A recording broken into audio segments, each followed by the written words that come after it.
பேசுறதுக்கு எம்எம்எனுக்கு என்ன அதிகாரம் இருக்கு? பெண்களான அந்த மந்திரி பதவியில வந்துட்டு இன்னைக்கு கேரளத்துல உள்ள உலகத்துல உள்ள மொத்த பெண்களையும் கேவலப்படுத்துற மாதிரி பேசிட்டு குடியும் கூத்தாட்டமாக நடந்துச்சு.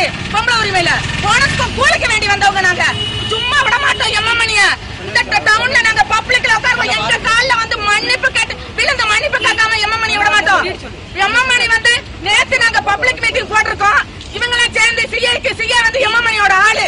எங்களுக்கு பப்ளிக் மீட்டிங்க்கு பெர்மிஷன் கொடுக்கல. நடு ரோட்ல போய் நாங்க உட்கார்ந்துருந்தோம். அப்பயும் பாண்டிக்கார பண்ண பிள்ளையாடி மக்களுக்கு பெர்மிஷன் தர மாட்டோம் இதே சிஏ சொன்னாரு. சிஏக்கு நேரம் நடு ரோட்ல நாங்க உட்கார்ந்துருக்கோம். தோட்டம் தொழிலாளி தலித் பெண்கள் சொல்றாரு எங்க. அப்ப தலித் பெண்களுக்கு பேசக்கூடாதா? தலித் பெண்களுக்கு போராட வரக்கூடாதா?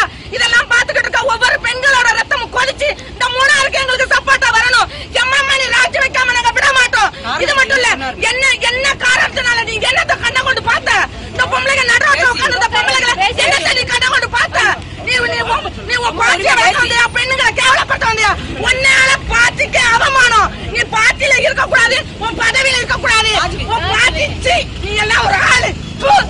பாட்டி ராஜி வைக்காம நாங்க உன்னை விட மாட்டோம். ரோட்ல நாங்க படுப்போம். யார பேசி சொன்ன? யார பேசி சொன்ன? யார பேசி சொன்ன? ரத்தம் கொதிக்குது. பப்ளிக் சர்ச்சை வைக்காங்க. ரத்தம் கொதிக்குது. ரத்தம் கொதிக்குது. எங்களுக்கு தான் கொதிக்குது. சொல்லணும் எங்களுக்கு